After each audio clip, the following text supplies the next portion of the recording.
All right, buckle up, because today we are diving into the whirlwind world of an Austin City Council meeting. Oh, wow. You heard that right. We've got meeting minutes, You are kidding. transcripts, Yeah. even a proclamation from the mayor himself. This is going to be good. So get ready to become the most informed person at your next water cooler chat.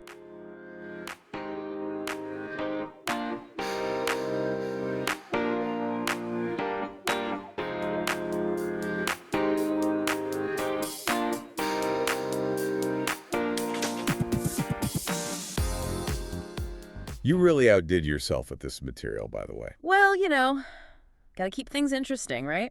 It's amazing what goes on behind the scenes. All those policies, all those decisions. Then we're gonna uncover it all. We're talking about the real people, the real stories, The hidden tensions. the stuff that makes local government actually, well, interesting. Exactly. So let's jump right in with the consent agenda. Oh boy, the consent agenda. Fasten your seatbelts. Usually it's a blur, right? Mm-hmm. A bunch of items they try to approve quickly. Right. Get it over with, move on. Exactly. But wait, hold on. What's this? A name misspelling. Ooh, juicy. They're correcting the record for a Samantha Lidkey and withdrawing some items. Okay, so little details, big deal. It's like a tiny drama unfolding right there in the minutes. It's easy to overlook those details, but accuracy, oh, it matters, especially in local government.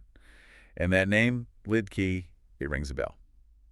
Wait, really? Yeah, she's actually involved in a lawsuit against the Austin Police Department. No way. Yep, comes up later in the meeting. Ooh, foreshadowing. Okay, I'm hooked already. Right. And speaking of intrigue, Councilmember Harper Madison is absent for this meeting. Oh, that's interesting, yeah. I noticed that in the transcript, seems to be a bit of a recurring theme. Right, it makes you wonder what's going on there. It does. And, it highlights how important every single voice is on the council, especially because some of these decisions, we'll see, they need 9 votes to pass. 9 votes? Wow, so every vote counts. Exactly. Harper Madison being absent, it changes the whole dynamic, So every vote is a nail-biter. Gotcha. Now, this next item is where things get really interesting. Ooh, let's hear it. We're talking zoning cases. The classic. And this one, oh boy, it perfectly illustrates that whole not in my backyard phenomenon. We're talking about a proposed duplex in the Robertson-Stuart Murray Historic District. Okay, I'm familiar with that area. And it turns into this whole debate about what defines a neighborhood's soul. Ah, the age-old question, right? Yeah. What makes a place unique? What makes it worth preserving? Exactly. You've got Matt Jordan. He's an applicant. He wants to develop his property. Makes sense. Property rights, Right. Totally understandable. But then you have longtime residents like Mrs. Little who, they believe this construction will totally change the character of their community. And they've got a point. These historic districts, they have a certain charm, a certain feel. And the visuals they use just add to the drama. One resident showed a picture of a utility pole to try and prove the new building wouldn't block anyone's view. A utility pole. Yeah, a utility pole. It's in the transcript. People are passionate. I'll give them that. Right. But everyone can see it's totally misleading. It's not even a close call. It just goes to show you how subjective this whole idea of compatibility is. Especially when we're talking about historic preservation. It's all about interpretation, right? Exactly. And you know what doesn't help? Apparently, Mr. Jordan, he didn't exactly do a stellar job reaching out to his neighbors before all this. Oh, really? Yeah. From what I gathered, his community outreach was, well, let's just say it could have been better. Oof. Yeah, that never helps. So now the council's stuck. Do they side with the residents, or do they prioritize the need for more housing? It's like the classic Austin dilemma, right? A tough one. On one hand, you've got people who've poured their hearts and souls into these neighborhoods. Trying to protect what they love. Right, exactly. And on the other hand, you've got a growing city. And a desperate need for more housing. It's a tricky balancing act, that's for sure. And it gets even trickier when you bring in things like the whole McMansion debate. Have you heard about this? Oh, yeah, the McMansions. Those massive houses that sometimes pop up in the middle of these historic districts. Exactly. It makes you wonder, what do we really value about historical significance?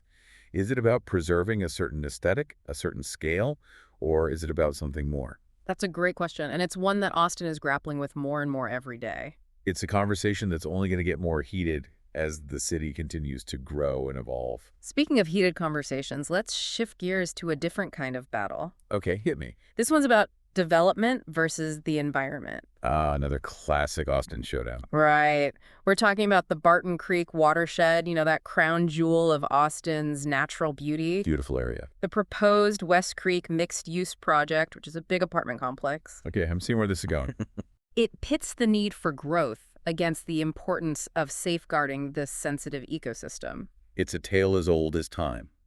Growth versus preservation. And in Austin, it's a battle that's constantly being waged. And the stakes are high. We're talking about the future of the city, the quality of life for its residents. Exactly. And the documents you found, especially those resident testimonies, they do a great job of capturing those concerns. Oh, the testimonies, yeah, those are always illuminating. Raw, unfiltered, straight from the heart. We're talking traffic nightmares, parking shortages, stormwater runoff. And don't forget those iconic heritage trees. Right. People are passionate about those trees. And for good reason. They're part of the city's history, its character. You can't just replace a 100-year-old tree overnight. Exactly. And you know what else is interesting? There's actually a legal dimension to all of this. We're talking about impervious cover limits, which basically dictate how much concrete you can have on a property. Right, trying to reduce that runoff, protect the watershed. Exactly. Then there's restrictive covenants, and of course the famous Save Our Springs Ordinance. Have you heard of that? Have I heard of it? Please, it's like the environmental Bible in these parts. Right. You can't talk about Austin's environment without mentioning the Save Our Springs Ordinance. It's serious business. It really is. It's a testament to how seriously this city takes environmental activism. And you know what? It's shaped development in the Barton Creek watershed for decades. That's impressive. So it sounds like this case is really a prime example of that ongoing tug of war between development and conservation, right? Absolutely. Yeah. And, it's not just about rules and regulations. It's about people's lives. Right. Real people who are directly impacted by these decisions. Exactly. Take Ms. Menard, for instance. She delivered this incredibly moving testimony. What did she say? Well, she's facing potential displacement because of a rezoning request. Imagine that. Your home, your neighborhood, your entire life upended by a zoning change. It's a stark reminder of the human cost of development, isn't it? It is. And it's a reminder that behind all the zoning jargon, behind all the maps and plans, there are real people with real lives who are directly impacted by these decisions. It's easy to forget that sometimes when we're caught up in the weeds of it all. But you're right. These are people's homes, their communities, their lives we're talking about. Exactly. And it often feels like an uphill battle for residents when they're up against these big developers with deep pockets. Right. It can feel like David versus Goliath sometimes.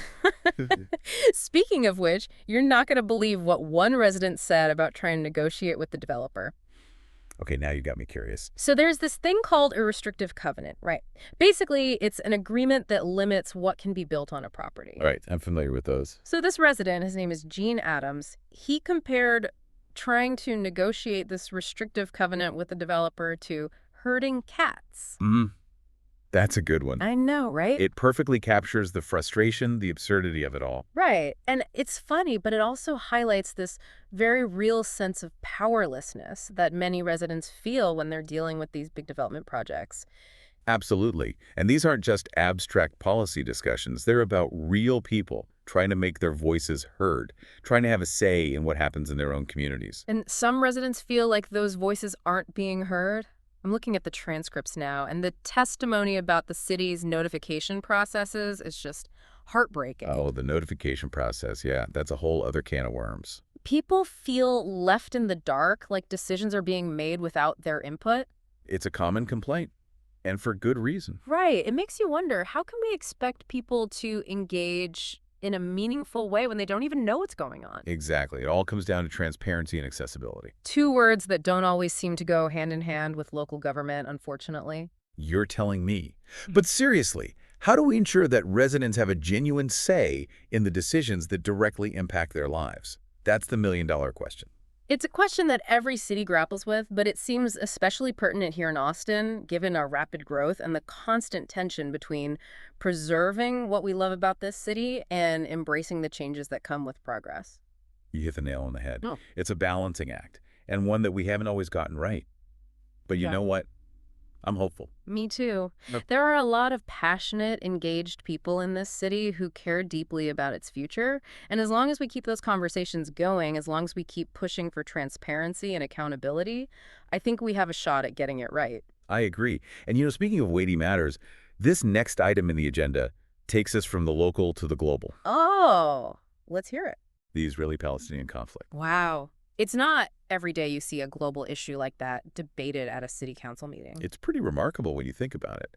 But it just goes to show you, local government, it's not always about potholes and zoning ordinances. Sometimes it's about grappling with issues that have global implications. And this issue in particular, it's one that evokes strong emotions, deeply held beliefs.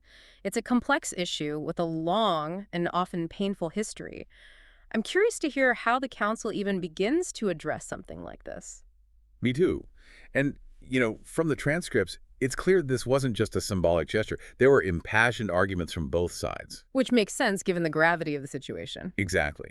And it underscores the complexities and sensitivities of this decades-long conflict. Absolutely. You've got terms like genocide, apartheid, Hmm. and anti-Semitism being thrown around. Clearly, this is an issue that people feel very strongly about. But it made me wonder, what can a city council realistically do about a conflict that's happening on the other side of the world? That's the big question, isn't it? And it's one that I'm sure many people were asking themselves during that meeting. So what's the answer? Well, I don't know if there's an easy answer. The council may not have direct influence on international relations, but that doesn't mean they're powerless. Right, they can still take a stand, raise awareness, and maybe even influence policy at a higher level. Exactly. And perhaps even more importantly, they can create a space for dialogue, for Yeah. understanding, for empathy. Because even though this is a global conflict, it has very real local impacts. That's a really important point. We often think of these global issues as something that's happening over there, but the reality is they touch all of our lives in some way. Exactly. And in Austin, we have a vibrant and diverse community with people from all walks of life, from all over the world. So when something like the Israeli-Palestinian conflict is being debated, it's not just some abstract political debate. It's personal. Right, it's about our neighbors, our friends, our colleagues. It's about the fabric of our community. Exactly. And I think that's something that's important to keep in mind, not just with this issue, but with any issue that comes before the council. These aren't just abstract policy debates. They're about real people's lives. Well said. And speaking of real people's lives, let's dive back into the often confusing world of zoning, shall we? Oh boy, buckle up. It's about to get technical. Right. It's easy to get lost in the weeds with all the codes and regulations, but trust me, this meeting had some real gems when it comes to deciphering those zoning mysteries. I live for this stuff. Lay it on me. All right, so remember our friend, DB90. DB90, how could I forget? It's like the Beyonce of Austin zoning codes. Everyone's talking about it, but no one seems to fully understand it. Huh. That's a perfect analogy, but you're right. It's this zoning tool that's supposed to encourage density bonuses for affordable housing. Which on paper sounds like a noble goal, right? Right. Who wouldn't want more affordable housing? Exactly. But as with many things in life, the devil is in the details. And those details, oh boy, they can be tricky. So what kind of DB90 drama unfolded in this meeting? Well, we hear from residents like Mr. Doyle who feel like the city's pulling a bait and switch when it comes to DB90 and preserving neighborhood character. Ah, the classic bait and switch. Promise one thing, deliver another. Exactly. And don't even get me started on the intricacies of valid petitions and those 9-vote overrides. Ooh, 9-vote overrides. Those are high stakes. Right. It's like a whole new level of political maneuvering. It's enough to make your head spin. I can see why people get frustrated. Yeah. It's their city, their neighborhoods, their lives that are being impacted by these decisions. And when they feel like the rules are constantly changing or that they're not being given a fair shake, well, that's when the distrust starts to creep in. Exactly. And once that trust is eroded, it's hard to get it back. That's like trying to put toothpaste back in the tube, messy and nearly impossible. Perfect analogy. And speaking of messy, let's talk about another hot topic that came up in this meeting, a proposed gas rate hike by Texas Gas Service. Oh boy, gas prices. Always a crowd pleaser. Right. I'll admit my eyes glazed over a bit at first, all those numbers and charts. But then it hit me, this is about your money, my money, everyone's money. Exactly. It's easy to tune out when it comes to rate cases, but this is where the rubber meets the road for a lot of people. We're talking about our monthly bills, our budgets, our ability to make ends meet. And let's be real, no one wants to pay more for gas than they have to. So what was the justification for this rate hike? Well, according to Texas Gas Service, it's all about infrastructure improvements, inflation, the usual suspects. But of course, The Sierra Club and several residents raised some valid concerns. Like what kind of concerns did they raise? Well, they questioned whether these rate hikes were truly justified, or if they were just a way for the utility company to pad its profits. They also raised concerns about the impact on low-income residents, who are already struggling to avoid their bills. That's a really important point because when you're living paycheck to paycheck, even a small increase in your utility bills can make a big difference. Absolutely. Okay. And it's not just about the money either. The Sierra Club also raised concerns about the environmental impact of these rate hikes, Hmm. arguing that they would discourage people from switching to renewable energy sources. So it's a complex issue with no easy answers. But it sounds like the city's hands are somewhat tied because of the Railroad Commission, right? That state agency that regulates utilities. Hmm. Exactly. This is where things get a little tricky, because even though the city council sets the rates for gas service within Austin, they don't have complete control. The Railroad Commission has the final say, and they don't always side with the city or its residents. It's a good reminder that even local government is subject to forces beyond its control. It's like a game of chess, you know? Yeah. You got to think several moves ahead and anticipate your opponent's next move. And in this case, it seems like the Railroad Commission is a formidable opponent. But, even if the city can't directly control the rates, they can still advocate for their residents, hold the utility company accountable, and explore alternative solutions. Absolutely. And that's what I love about local government. It's where we can really see democracy in action. Right. It's where we can make our voices heard, hold our elected officials accountable, and hopefully shape our communities for the better. Well said. And speaking of coming full circle, this meeting takes us back to a familiar face, Samantha Lidke, Wait, Samantha Lidke, the misspelled name from the beginning of the meeting. the one and only. It's like we've gone from a misspelled name to a multi-million-dollar lawsuit. What happened? Give me the details. So remember how we talked about that lawsuit she filed against the Austin Police Department? Well, this time, it's not about the lawsuit itself, but about the legal fees associated with it. Okay, I'm listening. Legal fees can be a real killer. Tell me about it. Well, it turns out the city is on the hook for those legal fees. And guess what? They just got a whole lot higher. How much higher are we talking? The council just approved a significant increase. Whoa, that's a big deal. What's the story there? That's the million-dollar question, isn't it? Unfortunately, the council decided to discuss this whole thing behind closed doors in a closed executive session. Closed session. So much for transparency. I know. It's frustrating, but there are some legitimate reasons for those closed sessions, especially when you're dealing with sensitive legal matters or personnel issues. Okay, I get it. But it still feels a little secretive, don't you think? I hear you. It's a tough balance to strike between transparency and confidentiality. It makes you wonder what they're trying to hide. The key is to ensure that these closed sessions are used appropriately and not as a way to avoid public scrutiny.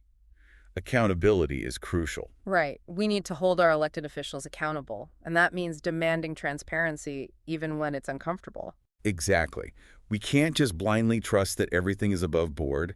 We have to stay informed, ask tough questions, and make our voices heard. That's how we make sure that our government is truly working for us. Well said. It's a good reminder that even in a city as progressive as Austin, there's always room for improvement, always a need to hold our leaders accountable, and always a reason to stay engaged in the democratic process. Absolutely. And, on that note, this meeting throws us another curveball. We're back to that familiar tension development versus the environment. Oh no, not another battle over the Barton Creek watershed. You guessed it. It seems like this issue is always simmering beneath the surface in Austin. It's like a pot of water that's always on the verge of boiling over. Exactly. And this time, the heat is coming from a proposed development project that's raising all sorts of red flags, especially when it comes to its potential impact on the Edwards Aquifer. Okay, now we're talking about some serious stuff. The Edwards Aquifer is like the lifeblood of this region. Tell me about it. Millions of people rely on it for their drinking water. So what's the deal with this development project? Why is it causing such a stir? Well, from the looks of it, this project is situated right in the heart of the recharge zone for the Edwards Aquifer. The recharge zone. Yeah, that's the area where water from the surface can seep down and replenish the aquifer. Oh, right. I remember learning about that in school. It's like a giant underground sponge that soaks up water. Exactly. But if you build on top of that sponge, if you cover it with concrete and asphalt, it can't absorb water as effectively. And that means less water for the aquifer, which means less water for all of us. Yikes. That's a recipe for disaster, especially in a place like Austin, where water is already a precious resource. You got it. And that's why this particular case is causing such a ruckus. You've got residents, environmental groups, even some members of the council who are saying, hold on a minute, we need to take a closer look at this before we greenlight a project that could have such far-reaching consequences. I mean, it makes sense, right? We've already seen what happens when we don't take care of our environment. Exactly. And with the Edwards Aquifer, the stakes are even higher. We're not just talking about protecting a few trees or a scenic view. We're talking about safeguarding the drinking water for millions of people. That's a powerful argument. So what happened? Did the council approve of the project? You know, for once, it seems like they're actually pumping the brakes. Oh, really? That's a nice change of pace. They decided to postpone the vote on this project until they could get more information about its potential environmental impact. That's good to hear. It gives everyone a chance to breathe, do their homework, and hopefully come back to the table with a more sustainable solution. Exactly. And, it just goes to show you that even in the face of intense development pressure, it's possible to prioritize environmental protection. It's all about finding that balance, right? Between growth and preservation, between progress and responsibility. It's a tough needle to thread, but it's not impossible. And you know what gives me hope? The fact that so many people in this city are willing to stand up and fight for what they believe in. Absolutely. Whether it's protecting our environment, demanding affordable housing, or holding our elected officials accountable, the people of Austin have a long and proud tradition of activism. And as long as we keep that spirit alive, I think we have a fighting chance of creating a city that works for everyone. Well said.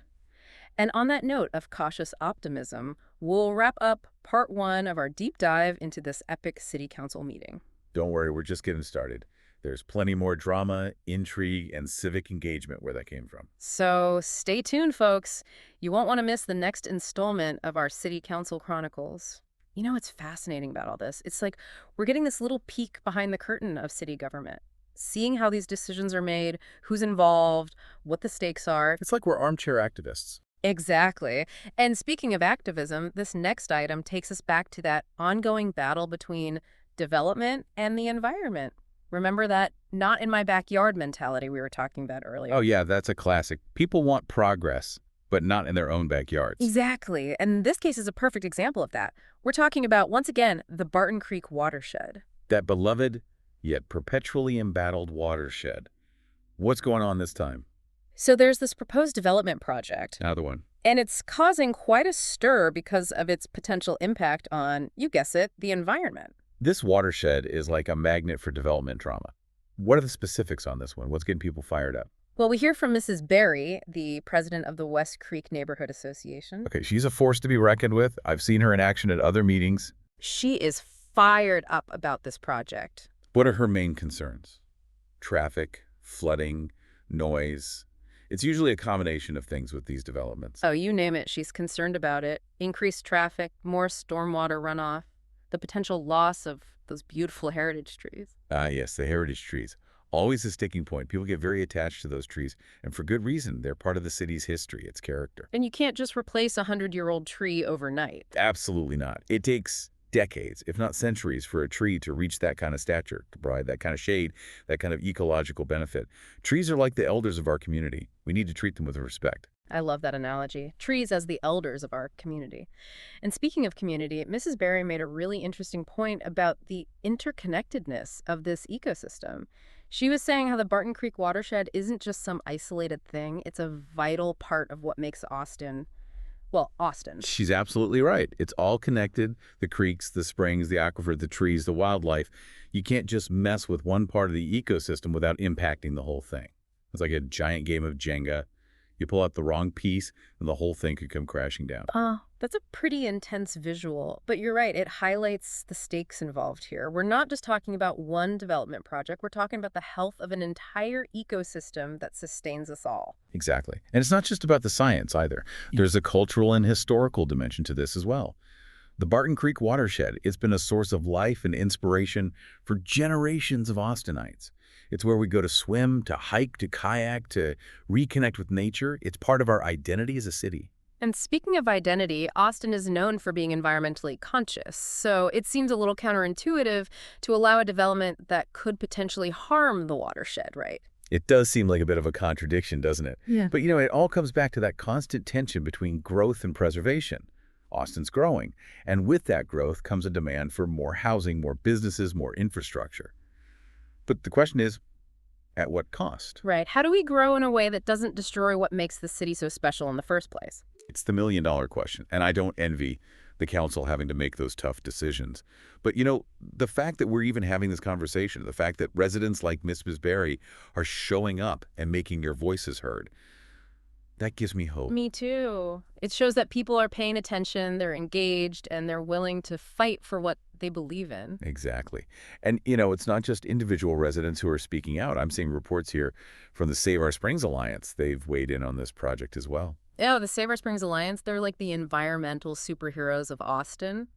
I've heard their name come up a lot in these meetings. What's their take on all this? Well, they're not too keen on this project, to put it mildly. They're raising a lot of the same concerns as Mrs. Berry: traffic, pollution, the impact on the aquifer. Makes sense. They've been fighting to protect the Barton Creek watershed for decades. Exactly. And they've got a pretty impressive track record. They've been instrumental in passing some of the toughest environmental regulations in the country, and they're not afraid to take developers to court if they have to. They sound like a force to be reckoned with. So what happened? Did the council listen to their concerns? Well, this is where things get interesting. It seems like the council is actually divided on this one. Oh, really? A divided council. Now, that's something you don't see every day. Okay, I'm really intrigued now. Give me the details. So some council members are siding with the residents and the environmental groups, arguing that the risks of this project far outweigh the benefits. They're concerned about the potential impact on the watershed, on traffic, on the overall quality of life in the area. Okay, that makes sense. But if the council's divided, that means some of them must be in favor of the project, right? Why would they support something that could potentially harm the environment? That's a great question, and it really gets at the heart of the challenges facing a city like Austin. Some council members are arguing that the city desperately needs more housing, especially affordable housing, and that this project, while not perfect, would help address that need. So it's that classic dilemma, again, balancing the need for growth with the need for preservation. But isn't there a way to do both? To grow in a way that's sustainable, that doesn't destroy our environment in the process? That's the goal, isn't it? But finding that balance is a lot easier said than done. It requires compromise, creativity, and a willingness to think outside the box. And it requires listening to all sides of the issue, right? Not just the developers, but the residents, the environmental experts, the people who will have to live with the consequences of these decisions long after the council meeting is over. Exactly. And, one of the things that struck me about this particular case was the level of detail that residents went into in their testimony. It wasn't just about impeism. It was about a deep understanding of the local ecosystem, the history of the watershed, the potential consequences of development. It's like they'd done their homework, right? They came prepared to make their case, and they did it with passion and conviction. Exactly. And that's what makes local government so fascinating, so inspiring. It's where everyday people can make their voices heard, where they can hold their elected officials accountable, where they can fight for the future of their communities. Well said. And speaking of fighting for the future, this next item on the agenda takes us from the realm of environmental activism to the world of education. We're talking about a school district, the Anita Coy facility, that's looking to redevelop a property. Okay, school redevelopment. That can be a tricky one. You've got to balance the needs of the students and the community with often limited resources. Well, What's the story with this particular project? well, we're not going to believe this, but our old friend DB90 is back in the mix. DB90. That zoning code is like the gift that keeps on giving, isn't it? Always stirring up controversy. It's like the Energizer Bunny of zoning codes. It just keeps going and going. But seriously, this case is interesting because it ties together so many of the themes we've been talking about: affordability, neighborhood character, environmental concerns, and of course, that constant struggle for meaningful community engagement. It's like the perfect storm of zoning drama. Exactly. And right on cue, we've got a resident, Angela, who's ready to throw her hat into the ring. She's all for a new school facility, don't get me wrong, but she's got some serious reservations about how DB90 is being used in this project. I'm picking up on a theme here. DB90 seems to be causing quite a stir in these parts. What's Angela's take on it? Well, one of the things that really resonated with me was her comparison of development on the east side versus the west side of Austin. She was talking about how it feels like two different cities sometimes, with stark differences in resources, amenities, and overall quality of life. The tale of two cities. It's a common refrain in Austin these days. And unfortunately, it's not just a matter of perception. There are real disparities that exist between different parts of the city. Exactly. And Angela's point is that DB90, at least the way it's being implemented right now, seems to be exacerbating those inequalities. Interesting. So how's that playing out in this particular case? Well, she argues that the city is too quick to approve these big, dense developments in parts of town that are already struggling with traffic congestion, lack of green space, and a whole host of other challenges, while other parts of town, with more resources and political clout, seem to get a pass. I see her point. Mm. It's one thing to encourage density. It's another thing to concentrate it in areas that are already feeling the strain. Exactly. And Angela was very articulate in describing the existing infrastructure in her neighborhoods. Narrow residential streets, already struggling to handle the traffic from all the new apartments, bars, and restaurants that have popped up in recent years. Ah, yes, the joys of rapid growth. Sometimes it feels like the infrastructure just can't keep up. Exactly. And now imagine adding a large-scale school redevelopment to that mix without addressing those underlying issues. Yeah. It's a recipe for gridlock. And not just traffic gridlock, right? Yeah. But also a strain on other resources, water, sewer, parks, schools. Exactly. It's like trying to squeeze a size 10 foot into a size 6 shoe. Something's got to give. And usually it's the residents who end up feeling the pinch. Exactly. And it's not just about inconvenience either. There are real quality of life issues at stake here. People moved to these neighborhoods for a certain quality of life, quiet streets, a sense of community, access to green space, and they're right to be concerned when those things are threatened by unchecked development. Absolutely. It's Yeah. about protecting what makes a neighborhood special, what makes it livable. Exactly. And, it's not just about the built environment either. Angela also brought up the environmental piece, which is always a hot button issue in Austin. Of course. We can't talk about development in Austin without talking about the environment. It's in our DNA. Right. So Angela was specifically concerned about the impact of this project on the fragile aquifer in the area.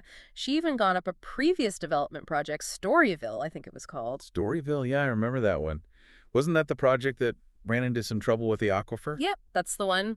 They actually struck the aquifer during construction, which led to a massive loss of water. Oh, wow, yeah, that was a big deal. It was a real wake-up call for a lot of people. And it's a stark reminder that we're not just building on empty Yeah. land here. We're building on top of a complex and interconnected ecosystem that we don't always fully understand. Exactly. And the Edwards Aquifer in particular, that's not something you want to mess with. It's the source of drinking water for millions of people, and it's already under a lot of stress from drought, population growth, and pollution. So, hearing about a development project that's right in the heart of the recharge zone for the aquifer, that's definitely cause for concern. Absolutely. And it highlights the need for a more holistic approach to development, one that takes into account not just the immediate needs of a particular project, but also the long-term health and sustainability of the entire community. Right. It's about thinking beyond the next quarter, the next fiscal year, the next election cycle. It's about making decisions that will benefit our children and grandchildren, not just ourselves. Well said. And, it's not just about the big picture either.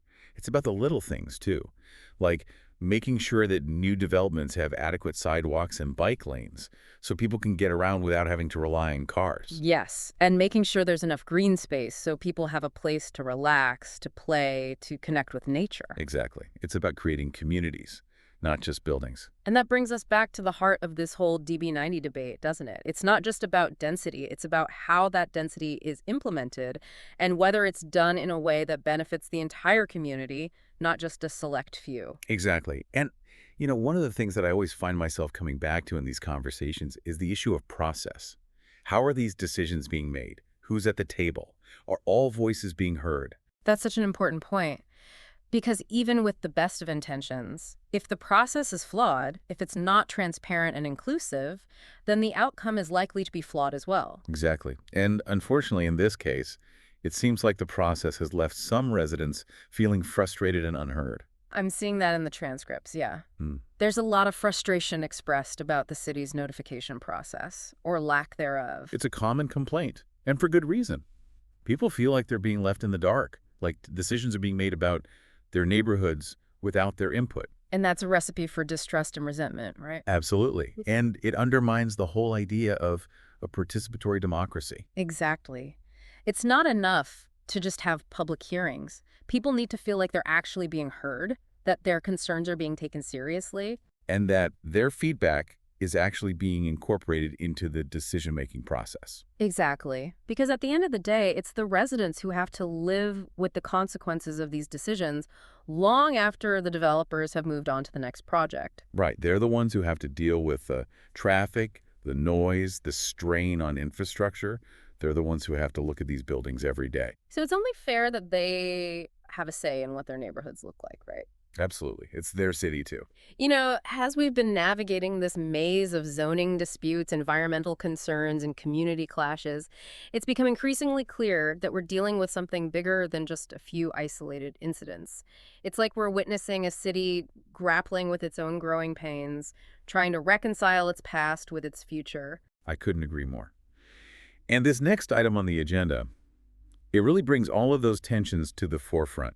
We're talking about a proposed development project that's reignited that familiar debate: affordability versus neighborhood character. It's like a tale as old as time, growth versus preservation, progress versus tradition. And in a city like Austin, where change is the only constant, that debate is always going to be fraught with passion, with complexity, and sometimes with a healthy dose of frustration. Well, speaking of frustration, we hear from a resident, David, who's got a bone to pick with the city's approach to development. Oh boy, David doesn't mince words. I've seen him at other meetings. He's always eager to share his perspective.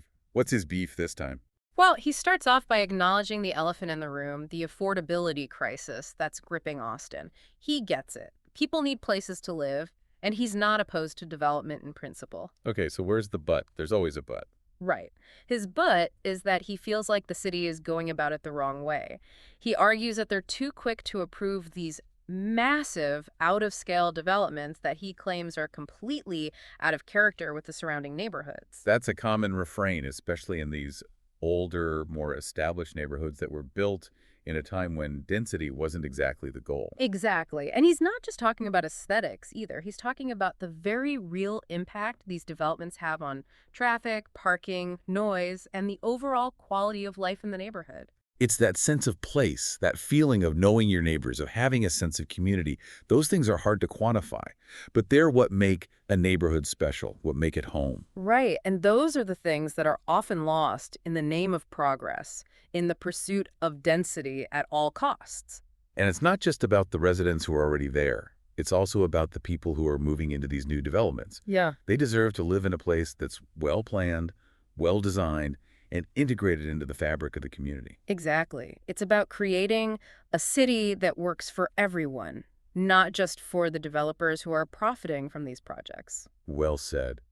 And David made another point that really resonated with me.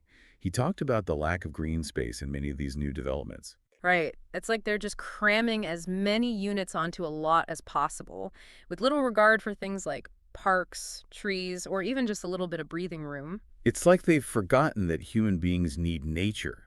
We need those spaces to relax, to recharge, to connect with something bigger than ourselves. Exactly. And those spaces, they're not just amenities. They're essential for our physical and mental well-being. They're what make a city livable. And they're especially important in a city like Austin, where we're blessed with such natural beauty. But if we're not careful, we're going to pave over it all in the name of progress. It's a cautionary tale, for sure. And it brings us back to that fundamental question, what kind of city do we want to be? Right. What do we value? What are we willing to fight for? And are we willing to make the tough choices necessary to create a city that's both prosperous and livable, both innovative and sustainable, both dynamic and inclusive? Those are the million-dollar questions, my friend. And unfortunately, I don't think there are any easy answers. But you know what? The fact that we're even asking these questions, that we're having these conversations, that gives me hope. Me too. Because it shows that we care about the future of the city. We care about its people, its environment, its character. And as long as we keep caring, as long as we keep talking, as long as we keep demanding better, I think we have a fighting chance of getting it right. Here, here. And, as we wrap up this deep dive into the world of Austin City Council, it's clear that we've only just scratched the surface. Right. There are so many other issues that we didn't even have time to touch on. But hopefully, this gives our listeners a taste of what's going on in their local government. the challenges we face as a city, and the incredible passion and dedication of the people who are working to make Austin a better place for everyone. Exactly. So to everyone listening out there, stay curious, stay engaged, and most importantly, stay involved. Your voice matters, and your city needs you. Well said. And on that note, I think it's time for us to sign off. Until next time, Austin. Keep it weird and keep it engaged.